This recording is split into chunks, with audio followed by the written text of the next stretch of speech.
दिल्ली के पहाड़गंज इलाके में बहुत सारे ढाबे और रेस्टोरेंट्स हैं। यहाँ कई ढाबों पर घरेलू एलपीजी सिलेंडर का इस्तेमाल हो रहा है। कमर्शियल सिलेंडर मिल नहीं रहे तो दुकानदार घरेलू सिलेंडर का यूज दुकानों में कर रहे हैं। हम आपको दिखा रहे हैं, सरकार ने कमर्शियल गैस की जो सप्लाई है वो कुछ दिनों से बंद कर दी है, लेकिन अगर आप इस तरीके से ढाबों में आएंगे तो आपको नजर आएगा कि यहाँ पे जो सिलेंडर इस्तेमाल किया जा रहा है ये वो सिलेंडर है जो घरेलू एलपीजी सिलेंडर है, ये कमर्शियल सिलेंडर नहीं है। कब से आप इस पे खाना बना रहे हैं?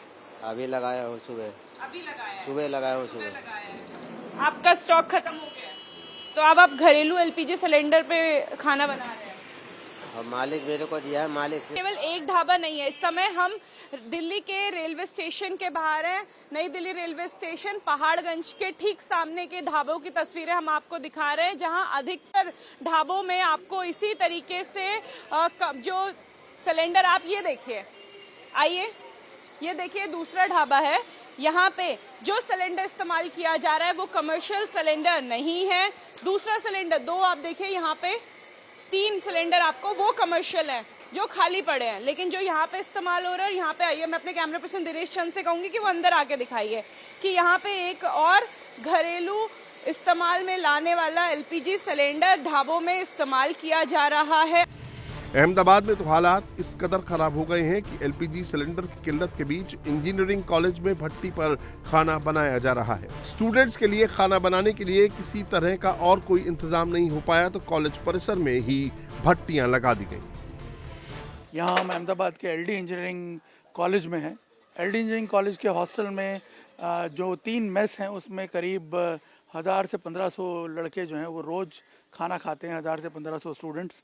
और इनके लिए अब जो गैस की सप्लाई होनी चाहिए वो उसमें किल्लत आ रही है। और एक मेस में यहाँ जो हम पहुँचे हैं, आप देख सकते हैं खाना जो है वो मेजर पोर्शन अब चूल्हे पे पकाना शुरू कर दिया है, क्योंकि जो है यहाँ पे गैस की जो डेली सप्लाई है वो प्रभावित हो रही है।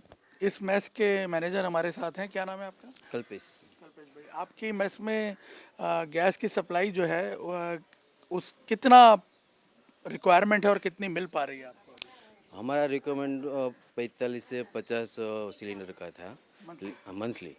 अभी उसमें से कभी एक आता है डेली या कभी 2 भी रहते, लेकिन 2 तो अभी आते ही नहीं है, ज़्यादातर एक ही रहते और कभी आता भी नहीं है।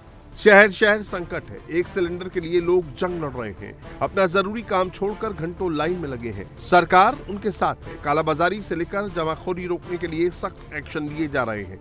जब से एलपीजी का संकट शुरू हुआ है, सरकार फ्रंट फुट पर इससे निपटने की कोशिश में लगी है।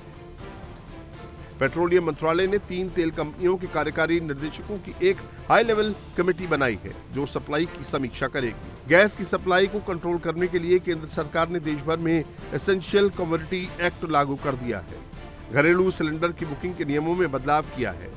सिलेंडर डिलीवर होने के बाद दूसरा सिलेंडर 25 दिन के बाद ही बुक करा सकेंगे। गैस की जमाखोरी रोकने के लिए डिलीवरी एजेंट ओटीपी या बायोमेट्रिक वेरिफिकेशन का सख्ती से इस्तेमाल कर रहे हैं। सरकार ने सभी ऑयल रिफाइनरीज को एलपीजी उत्पादन बढ़ाने का आदेश दिया था।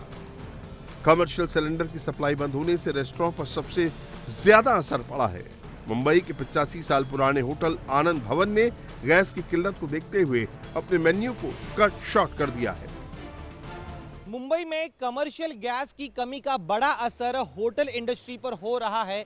इस वक्त हमें मुंबई के माटुंगा स्थित आनंद भवन इस होटल के बाहर, ये मुंबई के सबसे पुराने होटल्स में से एक है, जहां पर पिछले 60 सालों से प्रतिदिन बड़ी संख्या में लोग सुबह के वक्त नाश्ता करने आते, खाना खाने के लिए आते। लेकिन आज जिस तरह से कमर्शियल गैस की कमी हुई उसका असर सीधे सीधे इस होटल के मेन्यू पर पड़ा है।